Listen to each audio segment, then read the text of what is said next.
Ako si Lydia, pero tawagin ninyo akong Lia. Ilang taon na akong nagbabantay ng maliit na tindahan sa kanto namin, naguhurno ng pandesal tuwing madaling araw at nag-aalay ng mga dasal bago matulog para sa dalawang anak kong pinapasa ng mundo sa kanilang maliliit na balikat. Ito ang kwento na nagbago ng buhay namin, tungkol sa pagnanasa, pagkakanulo, at kung paano ang pamahiin at galit ng tao ay naglalagay ng anino sa isang tahanan na dating puno ng amoy ng sabaw at ngangaw ng tawa. Kung manonood ka ng ganitong klase ng kwento sa YouTube, manatili ka hanggang sa dulo. Kung may kakilala kang nagdaranas ng problema sa pamilya, sana mag-subscribe at i-like ang video para mas marami pa tayong mapag-usapan. Maraming salamat na rin sa panahon mo. Itong kwento ko ay hindi para manghusga lang, kundi para magpaalala. Nung una, simple lang ang umaga namin. Nagbubukas ako ng tindahan, si Romeo nag-aayos ng mga kahon ng delata, si Darren naglalakad papasok sa eskwelahan, at si Anika, si munting Anika namin, palaging may daladalang laruan na paborito niyang manika. Kulay rosas ng kurtina sa maliit niyang kwarto. Madalas silang maglaro sa sahig habang ako'y nagwawalis. Ang bahay namin ay hindi marangya, pero namin, ito ang aming kalakasan. Tunog ng telebisyon mula sa kapitbahay, paggaspas ng plastik na supot tuwing may delivery at ang amoy ng bawang at sibuyas na umaakyat mula sa kusina. Hindi agad nagbago ang paghinga ng bahay. Unang napansin ko ang maliliit na pagbabago. Unang buwan, nakikitang namumuo siyang takot tuwing gabi, gigising ng umiiyak, kumikilos na hindi maipaliwanag. Minsan, maghahalik lang ako sa noo nila at sasabihin kong lilipas din to. Pero hindi lumilipas. Sinasabi ko sa sarili ko na baka mahilo lang siya o may lagnat. Pinuntahan namin ang klinika ng barangay. Sinuri siya ng nurse, binigyan ng gamot. Sinabi nila na obsessions ng bata, minsan dulot ng takot o sobrang stress. Ngunit sa gabi, nauulit ang mga ingay, bulong sa pintuan, latak ng kurtina at isang aninong dumadaan sa bintana tuwing madilim. Si Romeo ay tahimik muna.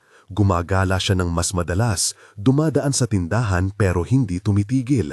Madalas may kasama na babae ang mga kilos niya, yung uri ng pagtingin na naglalabas ng sariling halaga. Ang babaeng iyon ang unang nagsibabaya ng uno sa amin, si Clarice. Maganda, laging nakaputing damit na tila ba laging may hangin na humahaplos sa kanyang damit. Mahaba ang buhok o mukhang ganoon lang sa unang tingin. Laging malakas ang amoy ng mahal niyang pabango, ang uri ng halimuyak na pilit mong iwawala sa isip kapag dumarating siya sa palengke. Hindi tumagal, napakinggan ng buong barangay ang salita. May kaharap kami na kabit na maluhong naglalakad sa tabing kalsada, dami ng kwento na inihalo sa mga tingin. Hindi ako nagalit agad, hindi ako nanlalamig ng loob sa unang salita pa lang. Ngunit ang tanda ng pagbabago ay hindi matatakasan. Unti-unting nabawasan ang ngiti ni Anika. Nagiging maputla ang mga palad niya. Hindi na siya tumatawa sa makukulay na himig sa radyo.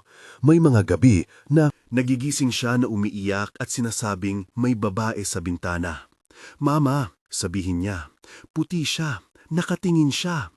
Pinupunasan ko ang pawis niya at kinukulong sa dibdib ko ang lamat ng kanyang buhok. Ang buhok niya na dati ay malambot at makintab, ngayon madalas nagkakagulong sa maliwanag na sinag ng lampara. Doon nagsimula ang dalawa kong daan ng pag-iisip. Dalhin siya sa doktor at humanap ng iba pang paliwanag.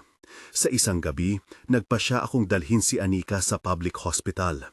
Sinalubong kami ng malamig na ilaw at mahabang pila. At doon nakita ko ang takot ng isang ina kapag ipinapakita niya ang iyong anak sa sinumang may puting coat. May mga pagsusuri, mga papeles at isang psychiatrist na nagtanong. Mga tanong na parang maliit na tinik. Ano ang nangyari sa bahay? May nangyaring trauma? May history ba ng sakit sa pamilya? Sumagot ako at sinagot din ni Romeo, maiksi at malungkot. Inirekomenda nila behavioral therapy at ipinaliwanag ng doktor na ang mga sintomas ni Anika ay maaaring dulot ng anxiety disorder o conversion disorder, isang tugon ng katawan sa emosyonal na papasanin. Dapat tulungan natin siyang makaramdam ng kaligtasan, sabi ng doktor. Ngunit hindi naglaho ang mga usapan sa barangay. Ang mga mukha sa tindahan na dating musmus ng ngiti, ngayoy ibinatok. May mga bulong na pumapatak tulad ng abo. May nagagalit na espiritu, sabi ng kapitbahay na si Tia Nena. May nangyaring hindi maganda, kaya't pinapahirapan niya ang bata. Dito pumasok ang paniniwala namin. Kulam. Hindi ko sinisisimula ng sinumana naniniwala, ngunit sa loob ko'y may kisap mata ng takot.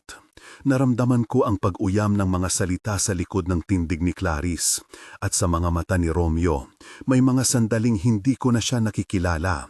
May mga gabi na maaga na siya umaalis at gabi na uli akong hinahanap ang unlapi ng kanyang pagpapawis.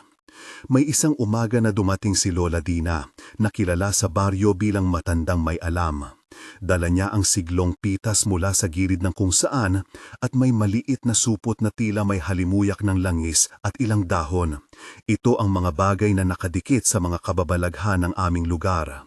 Hindi dapat subukan ng ganito, sabi ko sa kanya, dahil sa kailangan niyang malinaw na malaman na hindi ako basta magpapalayag sa pamahiin na makakasira sa sarili.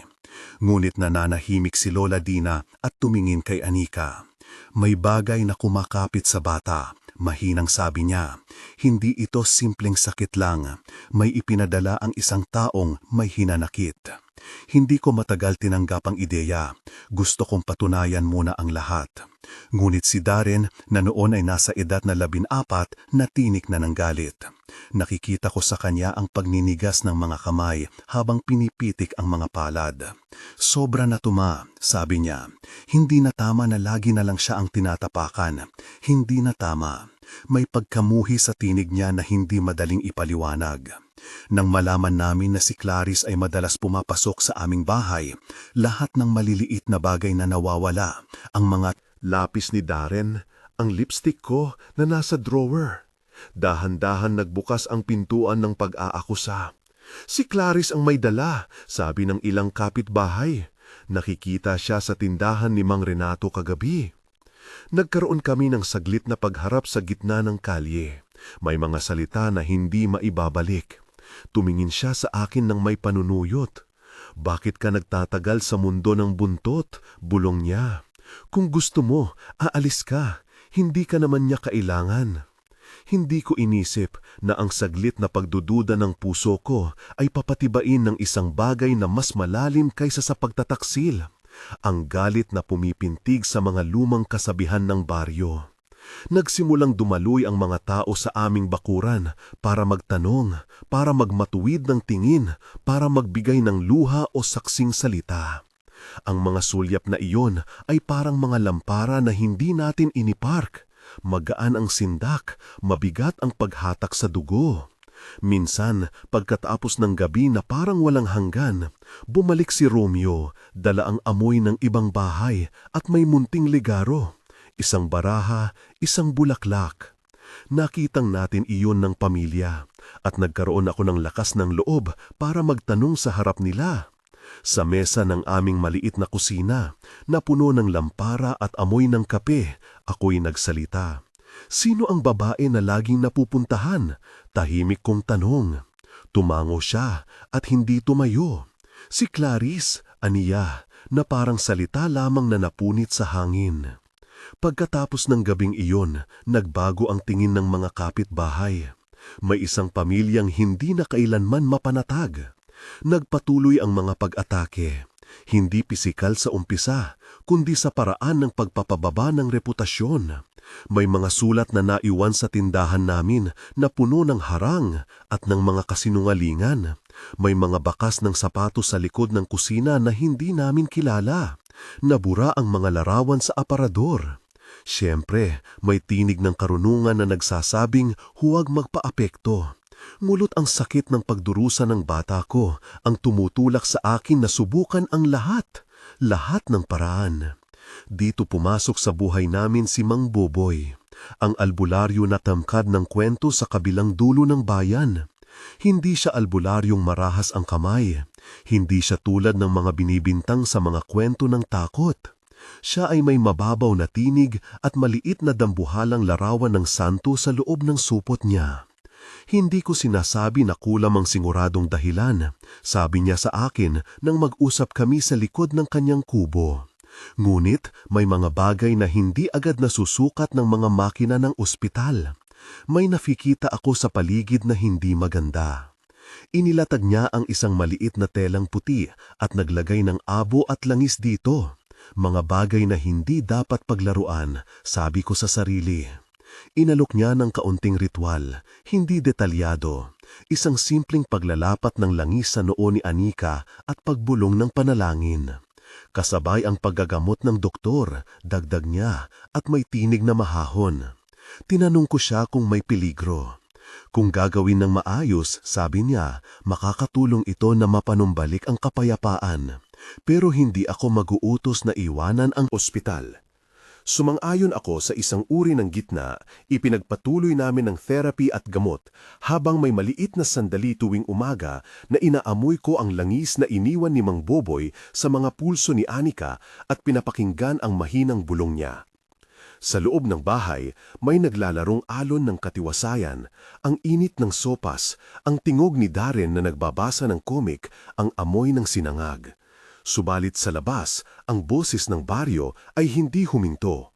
May mga nagmumura, may mga tumatawa ng may mapangaaway na pagsawsaw ng mata, at ang pangalan ni Clarice ay parang insulto na hindi ko kayang panindigan.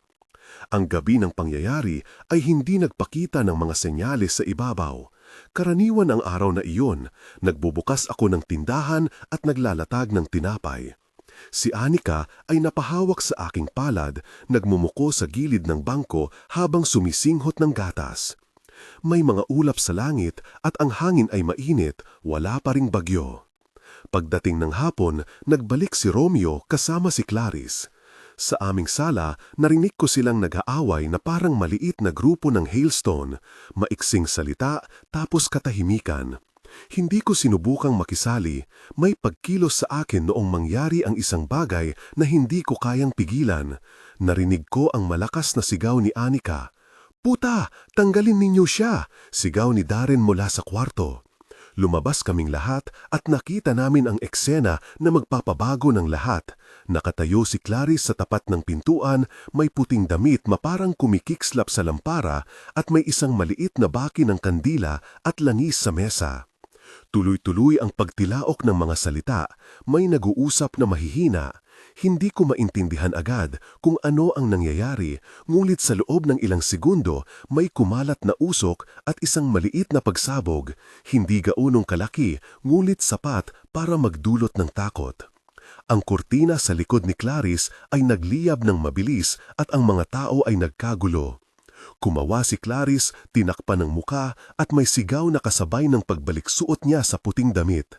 May mga kapitbahay na tumakbo upang patayin ang apoy, may mga kamay na dumampi sa balat ni Clarice.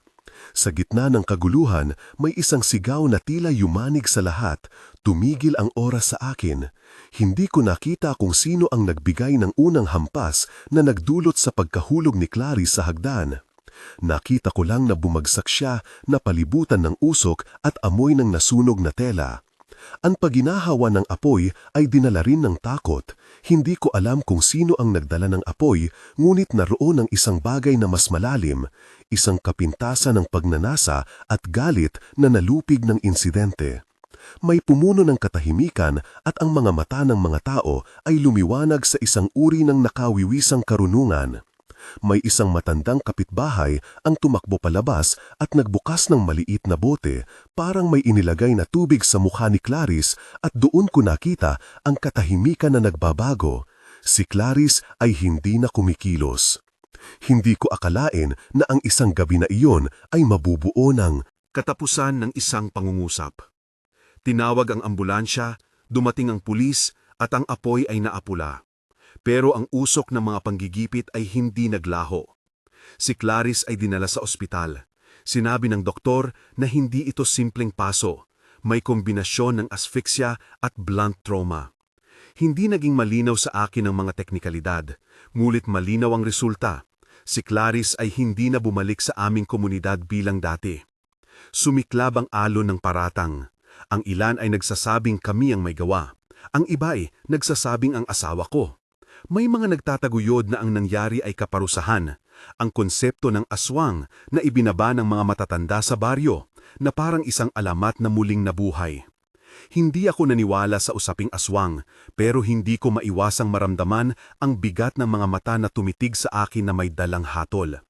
Sa paglipas ng mga araw, dumating ang pulis at nagtanong. Pinilit nila kaming magbigay ng pahayag. Iniimbestigahan nila ang pinagmulan ng apoy, sinayasat ang bawat galaw. Si Romeo ay tinawag, si Darren ay nakaalalang kwento. Ako? Ako ang naglilinis ng bakuran, habang ang mga kapitbahay ay nagmumungkahi ng mga kwentong pinalilitaw ng takot nila. May mga lumapit sa akin na maigi at may mga tumalikod. Pinagdugtong-dugtong nila ang mga pangyayari at unti-unting nagsimulang maghigpit ang mga tanong. Sino ang may intensyon? Sino ang nagpaplano? At sino ang nagbayad ng kasakiman gamit ang anyo ng isang nilalang na hindi maipaliwanag?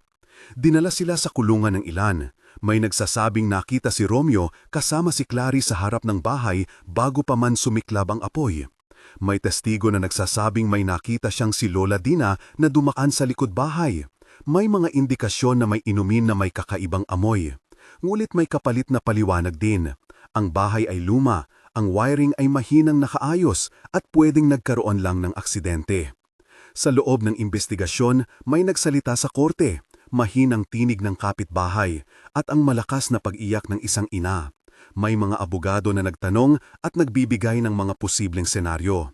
Sa huli ng mga unang linggo, 2 tao ang inaresto. Si Romeo dahil sa pagdududa ng pakikialam sa babae at isang lalaking hindi namin kilala na tinukoy ni Lola Dina bilang may kaguluhan ng katawan. Si Darren ay nakataon na nakakita ng mga bagay na hindi niya dapat nakita. Nakita niya ang cellphone ni Clarice na may mga mensahe, nakita niya ang mga litrato, nakita niya ang mga sulat na nagpapakita ng kompromiso. Lahat ng ito ay naglalayag sa harap ng hukuman na paulit-ulit na nagsasabi ng istorya ng pagtataksil. Ngulit ang isang bagay ay nananatiling hindi napapaliwanag, ang sanhi ng sunog. Ang prosekusyon ay naglalarawan ng planadong krimen, ang depensa ay nagbabalik ng mga pangyayaring aksidente. Sa gitna ng prosesong legal, ako'y nagbigla sa takot. Hindi ko alam kung paano magtatagumpay ang aming anak na si Anika na makabangon mula sa takot, habang ang bawat araw ay may bagong boses ng paghatol. Sa ospital, si Clarice ay hindi nagkaroon ng pagkakataong magkwento sa amin ang buong katotohanan. Namatay siya 5 araw pagkatapos ng sunog, hindi dahil sa isang batikos lamang, kundi sa komplikasyon na inanunsyo ng mga doktor. Ang balita nito ay parang bubong na bumagsak sa amin, may pag-ulan ng luha at pagnanasa ng katotohanan. Nagkaroon ng postmortem at may mga ulat. Pero ang baryo, sa kasamaang palad, ay hindi naghihintay ng mga ulat. May mga sumilip na kwento ng aswang na nagmamay-ari ng katawan ni Clarice, isang hugaw na nagpubagsak sa kanya dahil sa kasakiman. Hindi ako nagustuhan ang ganoong paliwanag. Ngulit kailanman, ang pangyayaring iyon ay naghatid ng panghabang panahon ng parusa. Si Romeo ay kinulong, si Lola Dina ay nawala sa amin, at ang aming pamilya ay tinanggap ang liwanag ng pag-aaway ng lipunan. Ang bata ko ay napilat ng takot ng mga tao. Ang kanyang dibdib ay sumisiklab sa tuwing may higit na yabag sa kalye. Dumating ang social worker na nagtanong tungkol sa aming kapaligiran at nagrekomenda ng protective services. Pinayuhan kami na iuwi si Anika sa isang ligtas na tahanan at pinayuhan kaming ipagpatuloy ang therapy. Habang patuloy ang mga kaso sa korte, nagkaroon ako ng isang sandali ng katahimikan na medyo nakakapawi. Nagpunta ako sa simbahan hindi bilang sermon, kundi bilang isang paraan para huminga. Hindi ako nagmamalasakit sa salita ng pari. Hinanap ko ang katahimikan. Nakaupo ako sa pew at humawak sa rosaryo. Simpleng mga butil na nakapiga sa kamay ko at naaalala ko ang amoy ng sopas ni nanay nang ako ay bata. Naisip ko na ang pinakamahalaga ay hindi ang paghuhusga ng baryo, kundi ang pag-ahon ng aking mga anak. Sa pagdaan ng mga buwan, dahan-dahan, unti-unti naming sinunod ang payo ng doktor. Nagpatuloy ang therapy ni Anika, unti-unting bumalik ang ngiti na dati niyang madalas ipakita. May mga gabi pa ring umiiyak siya, may mga sandali ng pagkatakot, ngunit may mga panibagong sandali ng kaligayahan. Naglalaro kami ng habulan sa bakuran, nagluluto ng tsokolet na nakakaaliw sa kanyang ilong.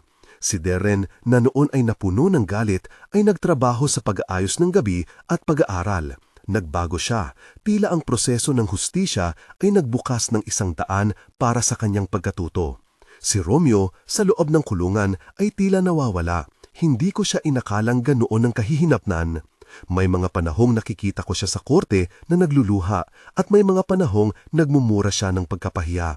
Ang aming tahanan ay nanatiling naglalakad sa pagitan ng nakaraan at pag-asa. Ang hukom ay naghatol makalipas ang ilang buwan.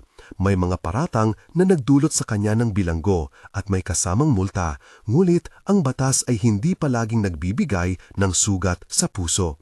Si Lola Dina ay hindi na namin nakita. May mga nagsabi na siya'y tumakas sa kabilang bayan. May mga nagsabi na nabalot siya ng sariling paglilitis. Ang krimen ay tinukoy ng may motibo ng selos at paghihigante. Ngunit sa mga salita ng hukom, kailangan nating tingnan ang mga ebidensya, mga sulat, SMS, testigo. Sa pagtatapos, ang hukbo ng korte ay tila nagbigay ng isang desisyon. Hindi perpekto, ngunit isang pagtatangka. Para sa hustisya. Pagkalipas ng taon, naghilom ng bahagya ang bahay namin. Naglabas ako ng bagong kurtina para sa kwarto ni Anika. Pumili ako ng kulay asul na tila nagpapakalma ng isip. Nagsimula siyang mag-aral ng masigasig. Ang mga titig ng kapitbahay ay unti-unting humupa. Nagtrabaho ako ng mas mahigpit sa tindahan at nagbenta ng pandesal hanggang sa maabutan ko ang hapon. Sa pagluluto ko ng sabaw, naaalala ko pa rin ang mga natutunan ko noong nakaraan. Ang takot ng isang ina, ang dila ng pangungutya, ang pamahiin na nagdulot ng kaguluhan. Ngunit natutunan ko rin ang isang bagay na mas mahalaga. Ang responsibilidad ng magulang ay hindi nauubos sa pagbigay ng pagkain at damit. Ito ay ang patuloy na pagtingin sa kaligtasan ng bata, pisikal man o emosyonal. Hindi ko itinuturing na ang lahat ay wasto. May mga gabi pa rin na pinupukpok ng luha ang aking unan sa dilim. At may mga sandali na naiisip ko ang posibilidad na kung hindi kami nagtiwala sa doktor at nawalan ng katahimikan dahil sa kabihasnan, baka ibang mangyari. Ngulit, sa huli, nakita ko na ang pinakamainam na sandata namin laban sa pamahiin ay ang pagkakaroon ng bukas na isip at paghingi ng tulong sa mga profesional. Hindi lamang sa albularyo, hindi lamang sa pamahiin, kundi sa modernong medisina at batas. Ngayon, si Anika ay lumalaki. Nakikita ko siya na naglalaro sa harap ng tindahan, nangangiti, may pag-iwas pa rin sa mga aninong dati niyang kinatakutan. Si Darren ay naging batang responsableng lalaki, tumutulong sa akin sa pagdadala ng paninda at sa pag-aaral. Ang kwento namin ay hindi perpektong natapos sa isang haplos. May scars ang bawat isa, may bakas ng pagod sa aming mga mata, pero may pag-asa pa rin. Alam ko na ang mga sugat ng pamilya ay nagagamot hindi lamang ng hustisya, kundi ng pag-aalaga, terapya at panahon. Kung may aral man sa kwento ko, ito'y hindi upang hikayatin kayo na paniwalaan ang anumang alamat. Hindi rin ito para hatulan ng sinuman. Ito ay paalala, ang bata ang pinakamahalaga. Kung may nagkakaproblema sa pamilya, humingi ng tulong sa doktor. Huwag hayaan ang galit at pamahiin ang magpatakbo ng desisyon ninyo. Kung nakita kayo ng senyalis ng pang-aabuso o pagbabago sa ugali ng inyong anak, ipatingin agad sa profesional. At higit sa lahat, mahalin ninyo ang inyong mga anak ng buong puso dahil sila ang hinaharap na hindi dapat sirain ng panlinlang ng kasalukuyan. Maraming salamat na pinakinggan ninyo ang kwento ko. Kung may natutunan kayo o may kakilala na pwedeng makatulong ang aming karanasan, paki-share ang video na ito. Kung gusto ninyo pang marinig ang mga kwento na gaya nito at mga paalala para sa magulang, mag-subscribe at i-like. At kung may nangangailangan ng tulong ngayon, huwag mag-atubiling himingi ng profesional na payo sa doktor, social worker o sa pulisya kung kailangan. Manatiling maingat at pangalagaan ang mga anak ninyo. May mga araw na ang paghilom ay tila mabagal, parang tinik na unti-unting hinihila palabas ng dahan-dahan. Ngunit may mga nakakabigahing sandali rin. Isang Amaga, Habang inaayos ko ang mga paninda sa tindahan, dumaan si Aling Nene, ang guro sa paaralan ni Anika. Ngumiti siya nang makita si Anika na naglalakad ng may relax na kamay at hindi na tumutok sa ilalim ng mesa kapag may tao. Ang laki na niya, sabi ni Aling Nene. Maayos ang pagsasanay sa therapy niya. Marunong na siyang ilahad ang gusto niya. Napangiti ako nang hindi ko man lang mapigilan. Maliliit na bagay na dating hindi ko pinapansin ang kahalagahan. Dumating din ang araw na nagpasya akong dalhin si Darren sa isang libreng seminar sa barangay tungkol sa pagdidisiplina ng walang karahasan.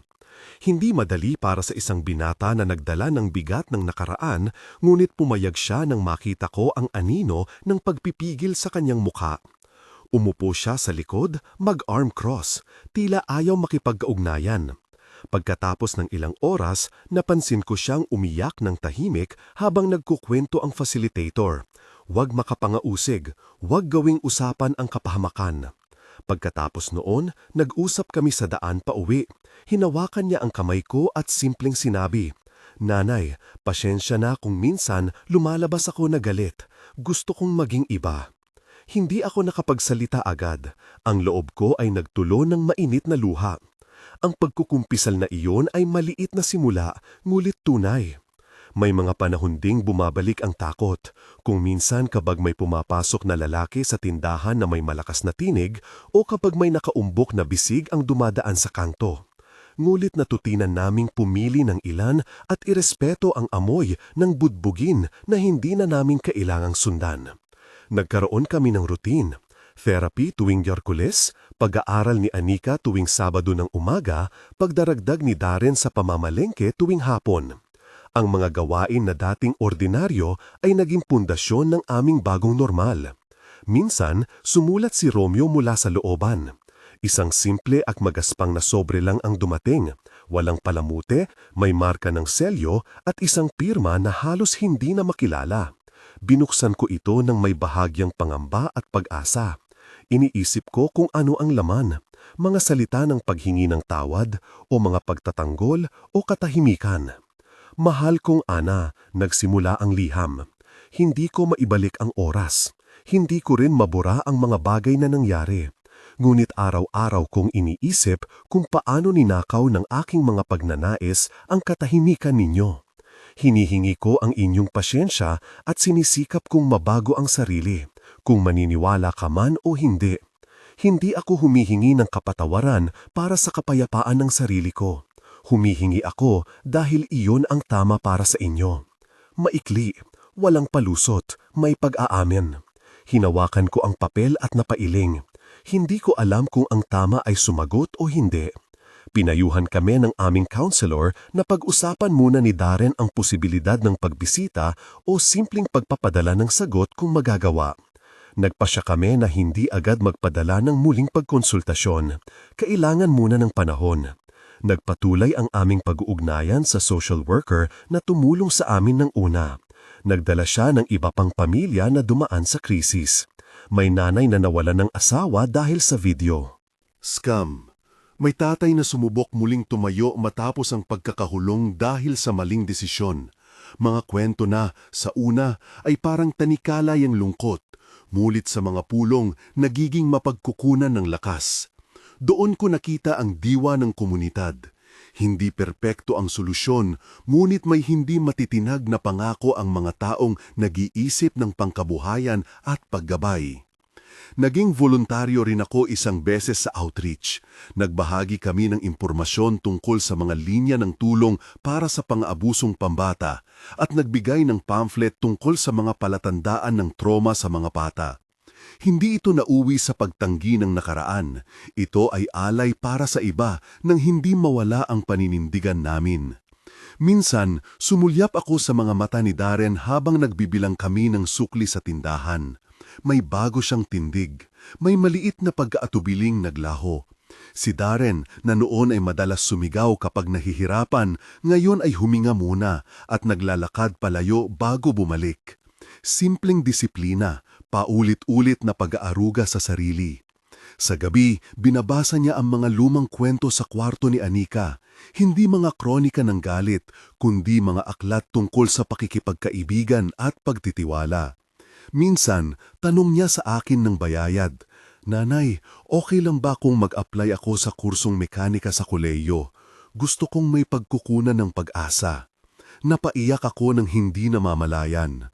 Nangakong susuportahan ko siya. Nagbalik din sa amin ang unang malaking pagsubok ng komunidad. Isang batang lalaki mula sa kabilang barangay ang naabuso rin at ang kanyang pamilya ay nag-aalangan mag-report. Lumakad ako papunta sa kanilang bahay kasama ang social worker. Hindi madaling mangamba sa buhay ng iba, lalo na kapag may takot ng tsismis at paghatol. Ngunit naaalala ko ang aming pinagdaanan at sinabi, kailangan natin silang protektahan. Ang takot ay di maganda kapag pinipili nating manatili sa dilim. Hindi ko pinilit silang sundin agad ang payo, ngunit nag-ulat lang ng mga opsyon, pag-eksamin ng child psychologist, anonymong pag-ulat, pagkuha ng medical na tulong. Minsan, ang pagtatangkang mag-alalay ay hindi sa pagiging tagapagligtas, kundi sa pagdadala ng liwanag sa isang daan na madalas natatakpan ng usok. Lumipas ang mga taon. Si Anika ay lumipas sa pagpili ng mga interes. Kusang sumali sa sayaw sa paaralan at naging bahagi ng choir na umaawit sa piyesta. Hindi niya ginawang tahimik ang mga alaala, nagawa lang niyang maglagay ng bagong melodiya sa lumang sugat. Ang kanyang pagtawa ay nagiging mas madalas, kung minsan simple lang dahil sa nakakatuwang biro ng kaklase, kung minsan malaki dahil sa tagumpay sa maliit na eksena. Isang hapon, tumawag si Aling Nene na may balitang hindi ko inaasahan. May iba-ibang grupo ng mga magulang ang nagtatag ng pundasyon para sa kaligtasan ng bata at nais nila kaming anyayahan para magkwento at mag-ambag ng among karanasan bilang babala at pag-asa. Nag-aalangan ako sa simula, hindi ko akalain na magiging handa akong magsalita sa harap ng grupo. Ngunit inayos ni Darren ang aking buhok at sinabing, "Nanay, baka may makuhang lakas ang ibang nanay sa kwento natin." Pumayag ako, hindi para sa pansariling libangan, kundi para sa kabutihan ng iba.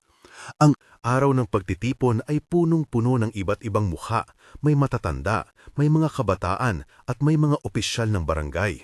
Nagulat ako nang isipin na ang maliit naming kwento ay maaaring maging susi sa pag-igting ng kamalayan. Nang nakausap ko ang mga magulang na nakatayo sa harap, hindi ako nagkwento para manalo ng awa. Nagsalita ako ng payak. Sinabi ko kung paano unti-unting nagbago ang takbo ng buhay namin, kung paano ang paghahanap ng propesyonal na tulong ay nagbigay sa amin ng mga kasangga sa pagpapagaling, at kung paano mahalagang makilala ang mga palatandaan ng pagbabago sa ugali ng bata. May ilang mga mata na lumiwanag at may mga luha rin. Nang matapos, may isang ina na lumapit at niyakap ako ng mahigpit. Hindi na nagtago ang pagkapagod at pagnais niya na may makapagsabi ng ganyan din kami. Pero may pag-asa. Napangiti ako nang mapuno ang dibdib ko. Hindi naging madali ang pakikipagnaglalakbay. May panahong bumabalik ang mga hindi inaasahang salita mula sa nakaraan. May nagsabing dapat sana'y hindi namin ipinagtapat ang nangyari. May mga nagmumura sa amin sa sulok ng palengke. Ngunit mas marami ang mga kamay na umabot upang tumulong. May mga donor na nagbigay ng libreng counseling vouchers. May mga estasyon ng radyo na nagbahagi ng impormasyon.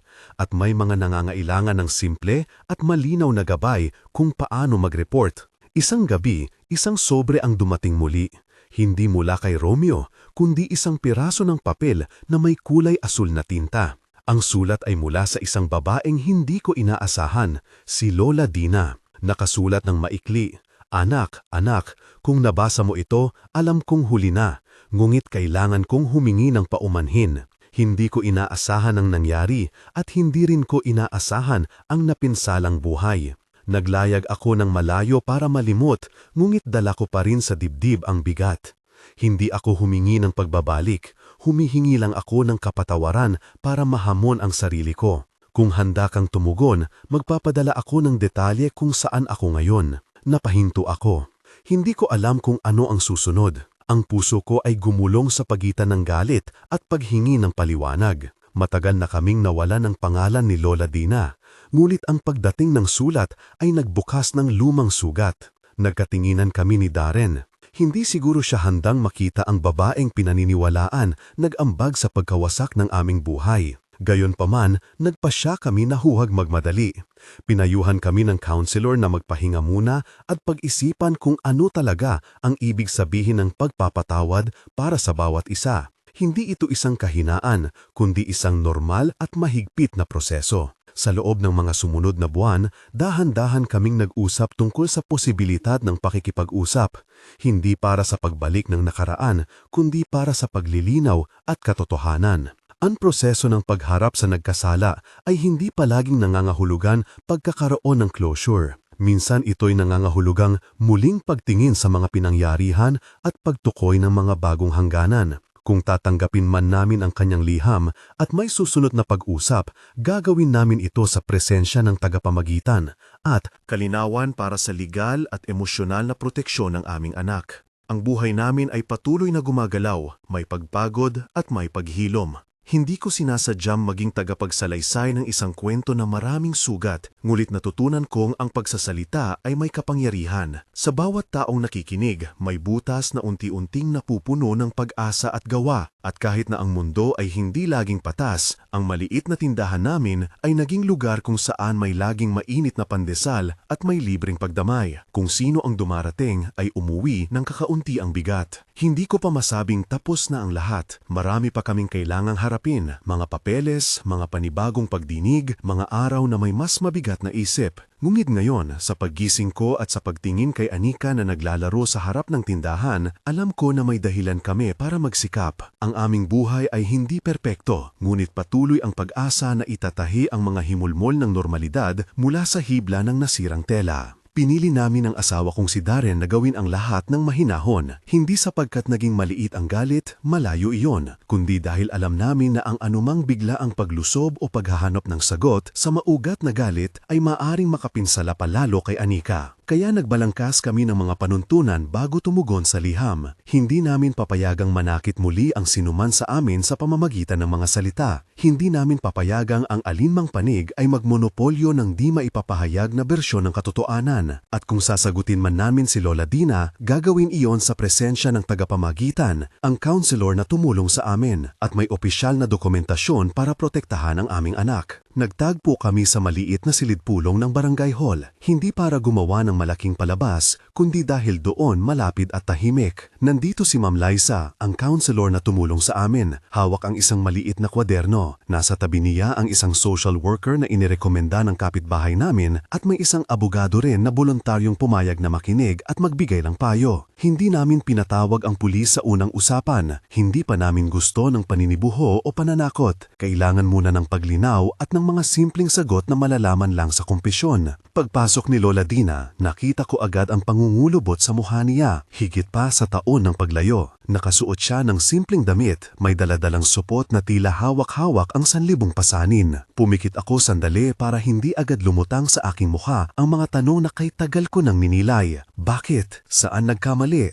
Ano pa ang hindi namin nalalaman? Naglakad siya patungo sa amin ng dahan-dahan. May daladalang papel, mga lumang litrato at isang maikling liham na parang paulit-ulit niyang sinulat at binura. Umupo siya at nagsimula sa boses na punit at mabagal. Ana, mahina niyang bungad. Hindi ko karapat-dapat humingi ng atensyon, ngunit kailangan kong sabihin, nagkamali ako. Wala akong tamang dahilan, nagkulang ako sa pagpigil at nagkulang ako sa pagmamahal, ngunit hindi ko inaasahang ganito katindi ang naging sugat. Hindi ko ginawa ang inaasam-asam kong sigaw. Napagdesisyonan namin ni Darren na manatiling tahimik, hindi dahil wala akong maramdaman, kundi dahil importante ang kalinawan. Tinuro ni Ma'am Liza ang ilang panuntunan ng pag-uusap, magkakaroon ng talaan, walang sisigaw, at anumang pagsasabing may pananagutan ay hahayaan naming pirmahan at dokumentuhin bago magkaroon ng anumang susunod na hakbang. Ang abogado ay nagsalita ng maiksi, gagawin natin ito ng maingat. Kung may ilalabas na impormasyon na kailangang irehistro sa pulisya, gagawin natin ayon sa batas at sa proteksyon ng bata. Kung ang hangarin nyo ay klarifikasyon at paghingi ng tawad, narito ang proseso para sa restorative conference. Kung may krimen na dapat idulog, sasabihin namin. Huminga ako ng malalim. Sinong kasama nyo noong naganap ang mga bagay na iyon? Tanong ko ng diretsyo, hindi pinapansin ang kaba. Tumango si Lola Dina at tumingin sa mesa. May ilang tao.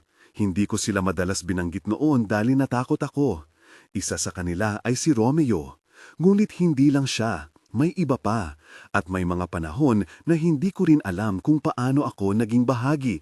Umiwas ako dahil napag-isipan ko kung mananakili ako, lalong lalala ang sitwasyon.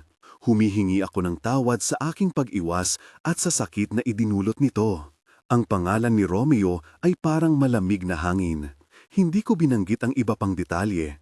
Hindi rin ako nagtanong ng eksaktong kung ano ang nangyari sa mga sandaling iyon. Alam ko na may mga bagay na hindi madaling bumalik sa alaala, pati na ang daladalang pagkulong ni Romeo sa sariling pagpapasakit. Natuwa akong may sinasabing katotohanan, hindi dahil sinabi niya iyon, kundi dahil ginawa niya ng harapan, sa harap ng tagapamagitan at may mga taong makapagsasabing ano ang dapat gawin. Matapos namin ang unang palitan, pumayag si Lola Dina na ibigay ang detalye ng kinaroroonan niya. Nagsulat siya ng malinaw sa papel ang isang maliit na bayan sa kabilang probinsya kung saan nagtrabaho siya noon bilang kasambahay. Ipinangako namin na tutulungan siya hindi para magbalik ang nakaraan, kundi upang malaman kung may iba pang nasasangkot na maaaring iligtas. Nagkaisa kami na may dalawang landasan, ang legal kung may krimen kailangan idulog at ang personal, isang pagkakataon para sa pagpapaliwanag at, kung posible, para sa isang mapayapang paghingi ng tawad. Paglabas namin sa barangay hall, magkahawak kamay kami ni Darren. Hindi para ipakita sa mundo na payapa kami, kundi dahil sa tahimik naming pangako na hindi pababayaan ang isa't isa sa paglalakbay. Umuwi kaming may listahan ng mga hakbang, magkakaroon ng follow-up na pag-uusap na may mas nakahandang dokumentasyon, magkakaroon ng pagkakataon na tanungin ang iba pang posibleng saksi at kung ang Lola Dina ay magpapatuloy sa pagdibigay totoo, isasaayos namin ang susunod na pagdinig na hindi makakasagasa sa karapatan ni Anika. Dumaan ang mga buwan. Hindi lahat ng araw ay magaan. May mga sandaling napapaisip ako habang naghahanda ng mga tinapay sa umaga. Mga oras na bumabalik ang maliliit na tanong. Paano kung hindi totoo ang lahat? Paano kung may ibang layunin si Lola Dina? Ngunit unti-unti ring lumilitaw ang mga bagong himig sa aming araw.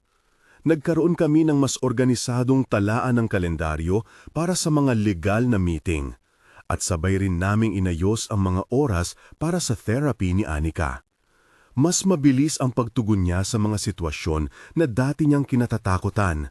Hindi dahil hindi na niya maaalala ang mga sugat, kundi dahil natuto siyang magtiwala muli sa mga maliliit na ritual ng araw-araw. Si Darren na humahawak sa kanyang kamay bago matulog, ang paglalagay ko ng munting bookmark sa kanyang kwento bilang tanda ng aming presensya. Ang pagtilaok ng alarm sa isang umaga na pareho kaming nagkakasiya. Isang hapon, nakatanggap kami muli ng liham mula kay Lola Dina. Sa loob nito, may isang maiksi ngunit mabigat na pangungusap. Handa na akong magsalita sa harap ninyo at sa may kinalaman kung papayag kayo. May kasama siyang paanyaya na magtagda ng lugar at oras, ngunit malinaw din ang kanyang paghingi ng pagkakatiwalaan. Pinag-usapan namin ito ng mahabang gabi. Hindi namin gustong magpadalos-dos. Nagpasya kami. Unang hakbang, mag-video conference. Hindi para ipakita sa mundo, kundi para maunawaan niya kung ano ang magiging proseso. Pangalawa, kung may distance o hindi posible ang personal na pagharap, magpapadala siya ng affidavit na pakirmahan sa kanyang notarized na lugar. At pangatlo, kapag may sapat na katibayan at lahat ng proteksyon para sa anak, saka lamang kami tutungo sa personal na pagharap. Sa araw ng video call, nakahanda ang lahat. Ngunit bago ito, may maliit na engkwentro sa tindahan. Isang batang kapitbahay na may dalang papel at basag ang muka. Napadalas ang aming puso. Sumilip siya sa loob at lumapit kay Anika na naglalaro sa sulok. "Nay, nasaktan po ako sa eskwelahan," malungkot niyang sabi. Bumuhos agad ang aming atensyon. Napansin ko kung paano ang maliit na tindahan ay nagbago talaga. Hindi na lamang isang lugar ng negosyo, kundi isang munting sentro ng kumpas ng paggalinga. Dito namin naalalay ang bata, pinakinggan at sinamahan para tawagin ang paaralan. Maliit, simpleng gawain, ngunit sa gitna ng mga mabigat na araw, ito ang nagbigay sa akin ng lakas. Bumalik kami sa pag-uusap kay Lola Dina sa pamamagitan ng video. Kitang-kita ang kanyang mga kamay na nanginginig. Nagpakilala ang kanyang kapatid na nakahanda ring magbigay impormasyon. Nagbanggit siya ng ilang pangalan, ilang petsa at ilang mga pangyayaring tilang nagbukas ng bagong tanong. Sinabi niya rin na humingi ng kapatawaran sa paraan niyang pagtalikod noon, na ang paglayo ay hindi palusot kundi takot. Natakot ako sa mga sigaw at sa mga pagbabanta, aniya. Hindi ko alam kung saan ako lulugar. Ngayon, nais kong harapin iyon kahit na masakit. Hindi ko inudyukan ng pagmamadali. Humingi kami ng listahan ng mga tao alam niyang naroon noon at ng anumang ebidensya, litrato, sulat, pangalan, petsa. Ang abogado ay nagpaalala na kailangan namin ng maayos na dokumentasyon, mga pahayag na pinanumpaan, mga tala ng therapy ni Anika na maaaring magsilbing konteksto sa mga pangyayari, at anumang medical o pulisya na report kung mayroon. Ang proseso ay mabagal at mabigat, ngunit sa bawat papel na nadadagdag, para bang dumudugo rin. Ang lumang tanong, ngunit may bagong ilaw na sumisilip. Hindi na lang paghahanap ng sino ang may sala, kundi pagbuo ng mapapanatag na katotohanan para sa kaligtasan ni Anika. May araw na hindi ko maiwasang madama ang pagod. Umupo ako sa gilid ng tindahan matapos magtinda ng buong araw at pinanood si Anika na tumatakbo sa maliliit na basag na silya. Darren ang nagdala ng tsaa at umupo sa tabi ko. Hindi ito tungkol sa pag-ibig lang, bulong niya. Ito ay tungkol sa pagtrato ng tama sa anak natin. Anuman ang gawin ni Lola Dina, kailangan nating siguraduhin na ligtas si Anika at kung may dapat panagutin, haharapin natin iyon ng may batas. Sumagot ako ng may pagod, ngulit may tapang. Alam ko, at alam kong hindi madali itong bigkis ng mamapapeles at pagpapaala. Ngulit, kung may katotohanan man, kailangan itong mailabas ng maayos. Kung wala naman, kailangan nating matiyak ang reputasyon ng mga inosenteng tao. Ang pinakamahalaga, hindi dapat makulong si Anika sa mga bustos ng nakaraan. Dumating ang araw ng unang personal na pagharap. Ito'y hindi ginanap sa aming barangay o sa bahay ni Lola Dina, kundi sa isang neutral na lugar, isang maliit na community center sa bayan ng kanilang anak na kinaroroonan. Dumating kami ng maaga. Hindi ko inasahan ang emosyon na sasabog sa akin nang makita ko ang anyo ng babaeng pumasok. Hindi ito si Lola Dina lamang, may ibang mga mukha ring sumama, mga kaanak niya at isang matandang kapitbahay na tila naging saksi ng ilang bahagi ng kanilang buhay. Lumapit si Lola Dina, umiiyak ng tahimik. Hindi ko ibig ipilit ang pagbalik ng tiwala, wika niya ng parang naglalakad sa bangin. Gusto ko lang sabihin ang totoo sa inyo, ang totoo sa sarili ko. Sa gawin namin ang pag-uusap, may mga sandali ng pag-amin at may mga sandali ng pagtutol. May mga pagkakataon na ang ibang tao ay hindi nag-ako ng pagkakasala kundi naghangga ng palusot. May mga pagkakataon naman na ang pagkukumpisal ay malalim at puno ng acceptance ng pananagutan. Hindi lahat ng sagot ay agad ng lahat, ngulit ang mahalaga, may isang proseso at iyon ay nagsimula. Pagkatapos ng ilang oras, umalis kami na may mabigat na dibdib ngulit may kaunting pag-asa. Hindi pa tapos ang laban, ngulit hindi na rin namin ito babalikan ng mag-isa. May mga hakbang na kailangan pa, mga pahayag na kailangan lagdaan, mga pulong kapulisya kung kinakailangan, at mga follow-up na therapy sessions para kay Anika. Ngulit sa maliit na tindahan namin may bagong tunog. Hindi na lamang tahimik na paghingi ng tawad, kundi ang pagkilos ng komunidad. Bumalik kami sa aming araw-araw na gawain. Nagkaroon kami ng isang maliit na programa na simulan ng kapwa nanay sa palengke. Isang workshop tungkol sa pagkilala ng mga palatandaan ng pang-aabuso, kung paano magsuot ng anak first na pananaw sa pag-report at kung paano magbigay ng unang tulong na emosyonal sa mga bata. Nagdala ako ng ilang pandesal at kape habang si Darren naman ang nag-ayos ng upuman. Sa oras na iyon, napasulyap ako kay Anika na naglalaro kasama ang ibang bata. Hindi kami perpektong pamilya, ngulit kami ay gumagawa ng paraan. Hindi ko maikakaila na may mga gabi pa rin na kailangang mag-case review kami ni Darren. Mga papeles, mga alituntunin at mga desisyon na kung minsan ay tila walang malinaw na dulo. Ngulit sa pagdaan ng oras, unti-unti ring nabubuo ang isang bagong pattern. Isang uri ng buhay na mas may pinagsamang hangarin. Hindi lamang para mabawi ang nasira, kundi para bumuo ng mas matibay na proteksyon para sa susunod na henerasyon.